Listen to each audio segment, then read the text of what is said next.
Olá, meus irmãos, meus queridos amigos. Estamos dando continuidade à apresentação dos grandes vultos do Espiritismo. Hoje vamos conversar sobre um vulto extraordinário, o grande colaborador, ou melhor, o grande coadjuvante, continuador das obras do pensamento de Allan Kardec. Hoje nós falaremos sobre Gabriel Delany, o grande Gabriel Delany, aquele que deu continuidade da doutrina espírita na área científica. Um vulto inesquecível. O nosso irmão Gabriel Delany chamava-se François Marie Gabriel Delany.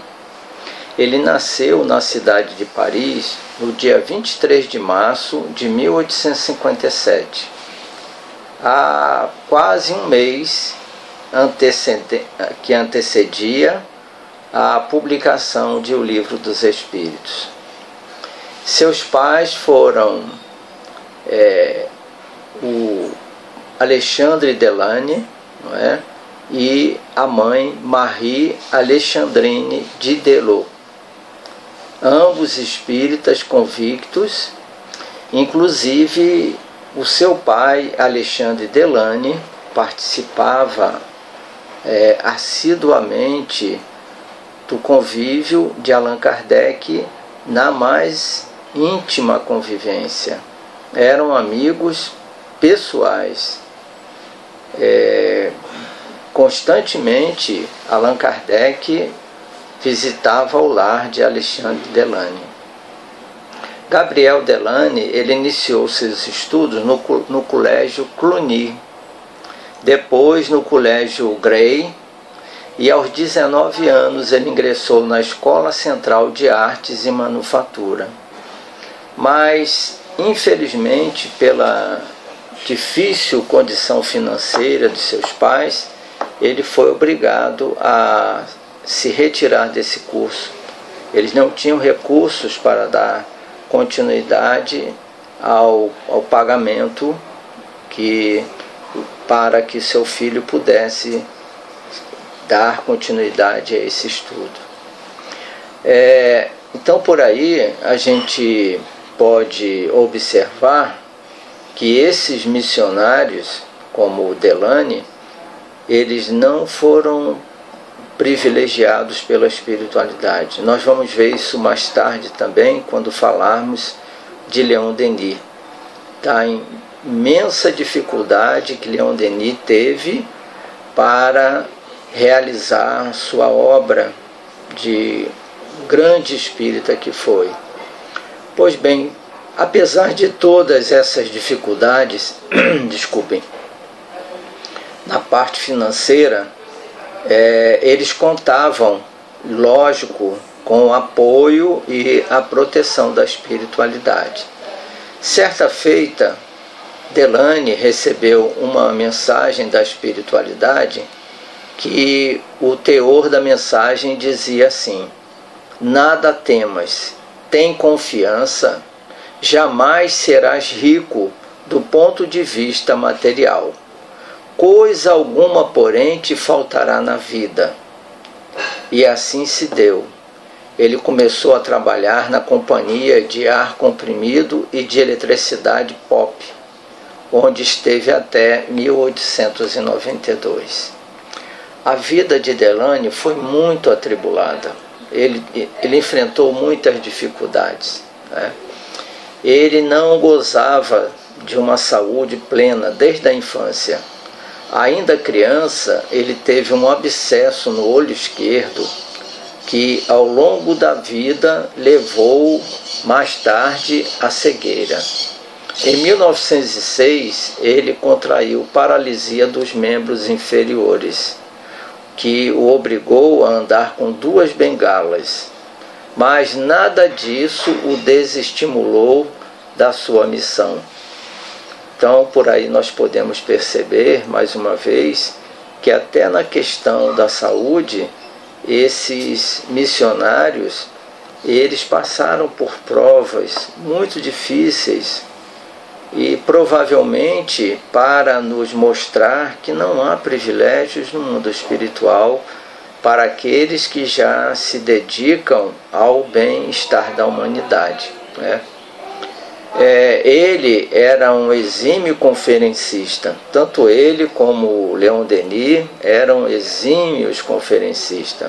E o interessante, tanto ele como Denis, eles discordavam entre si de determinados pontos da doutrina, mas mesmo discordando, às vezes escrevendo artigos em periódicos, né, da época, quando se encontravam pessoalmente, se abraçavam e nutriam um carinho muito grande um pelo outro.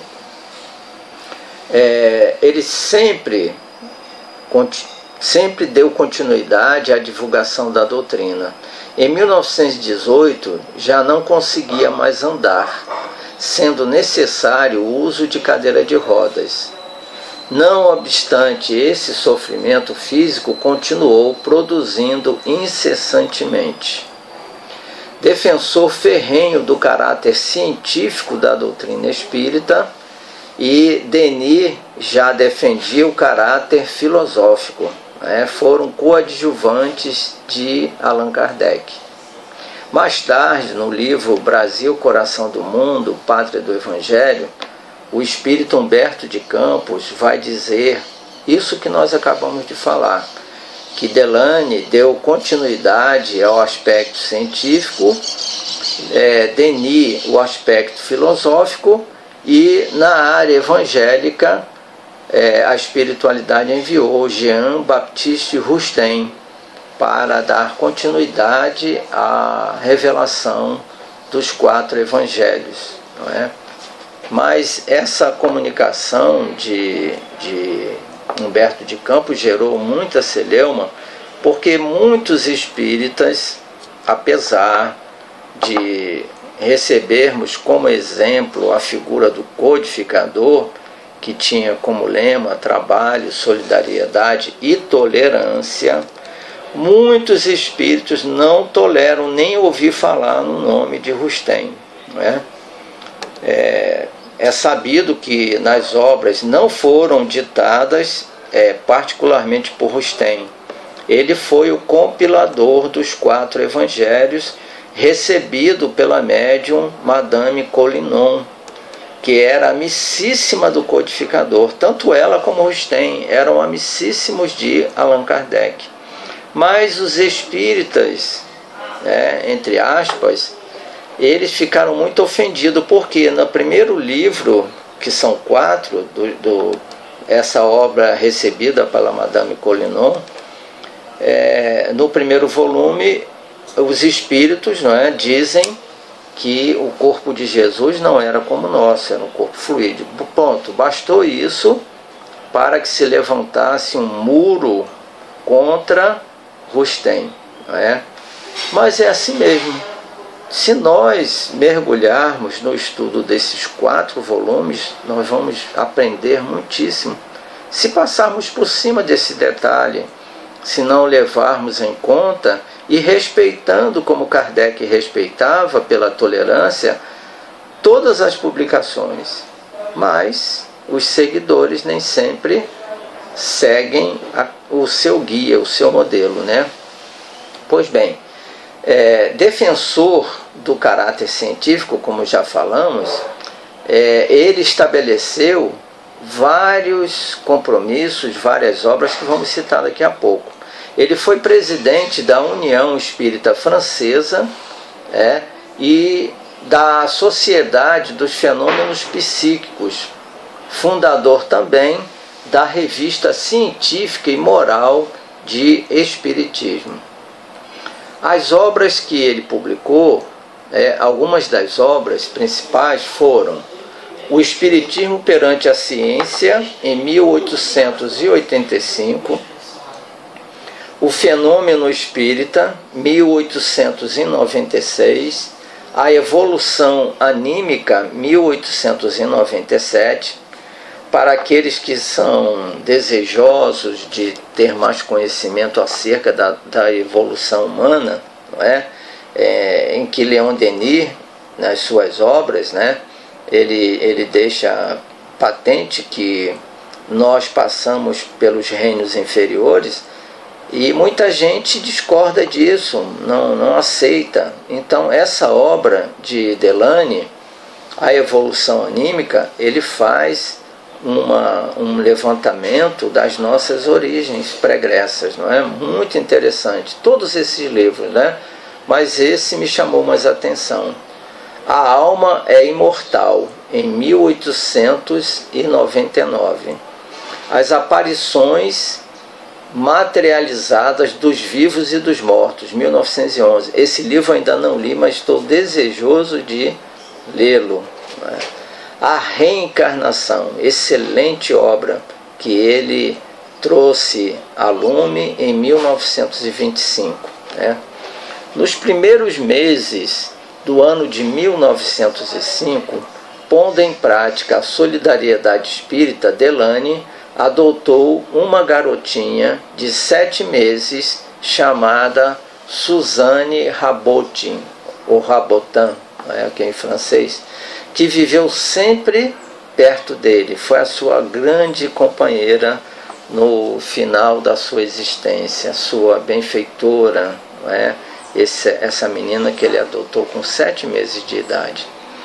Todos os dias, antes de dormir, ele orava, suplicando coragem para suportar sem lamentações suas constantes dores.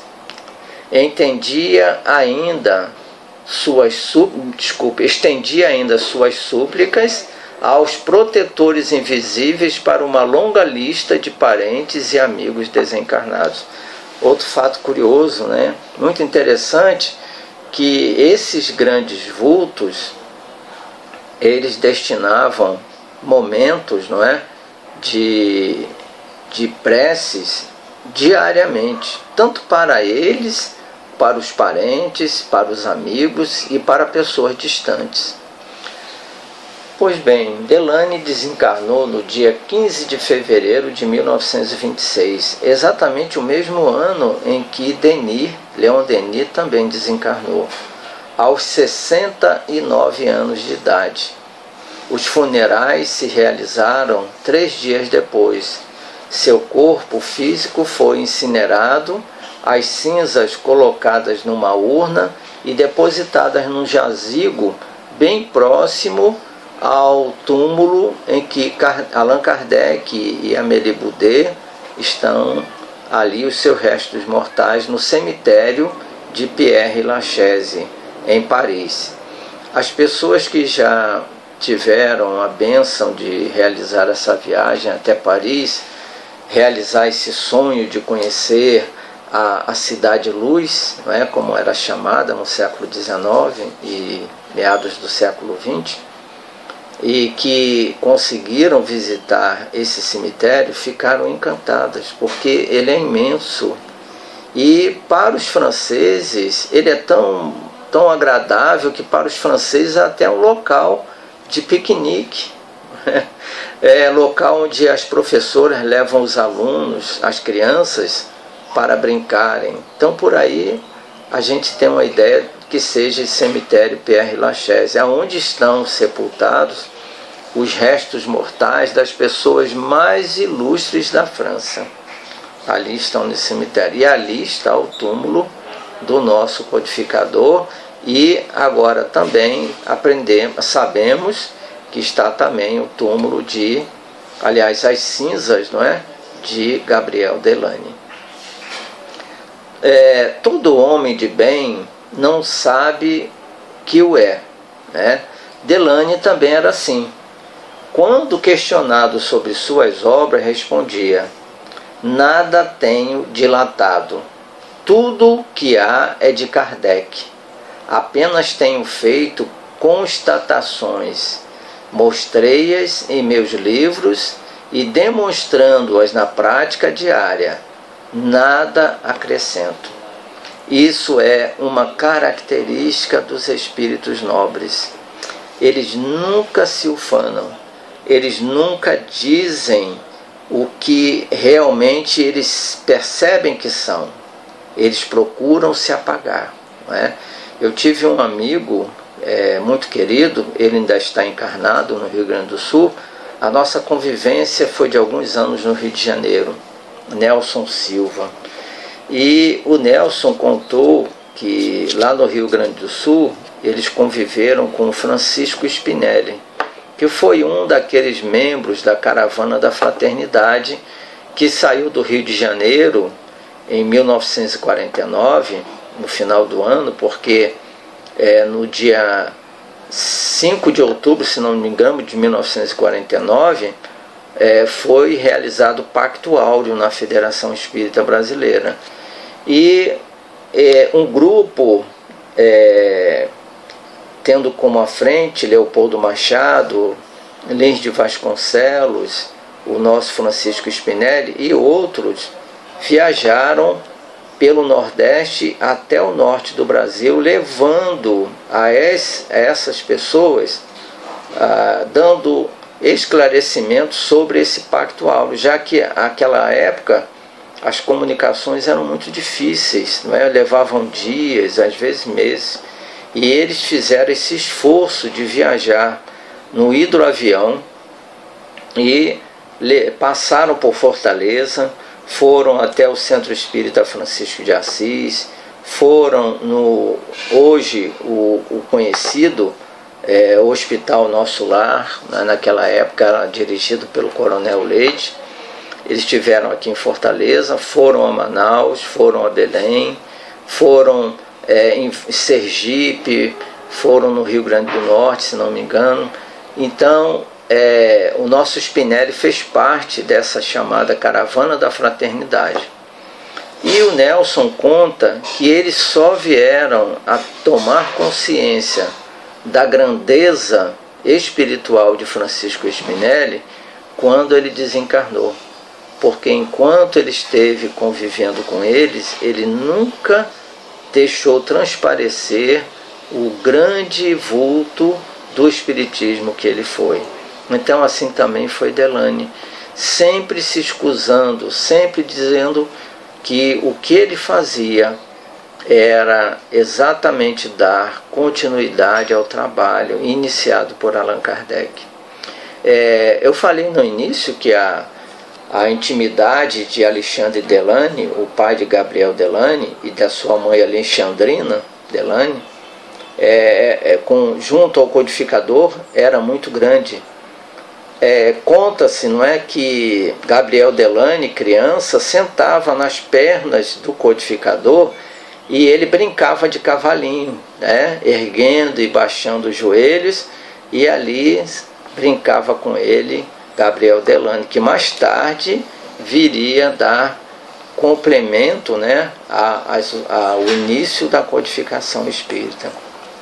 No dia em que Allan Kardec desencarna, no dia 31 de março de 1869, Alexandre Delany foi chamado urgentemente, né, e ainda aplicou passes magnéticos para ver se fazia com que o codificador retornasse, mas já era tarde. Então, isso aí é para que a gente tenha uma ideia da intimidade da vivência deles, né, junto ao codificador. A senhora Alexandrine Delany era uma extraordinária médium que participava das atividades da Sociedade Espírita de Paris. Então, por aí, a gente pode perceber que esse grupo trabalhava unido, né, em prol da doutrina espírita. Então, meus irmãos, esses vultos, como Delany, como Denis e outros mais que tentaremos trazer para vocês, vêm nos fortalecer a nossa fé, principalmente nesse momento tão difícil dessa pandemia, Por aí a gente pode perceber que Delane não teve uma vida fácil.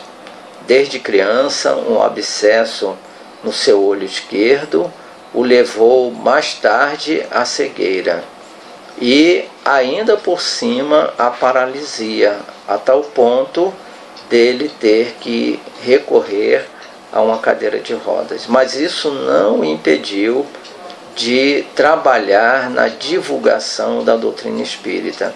E o maior elemento de divulgação, nós sabemos que é o exemplo.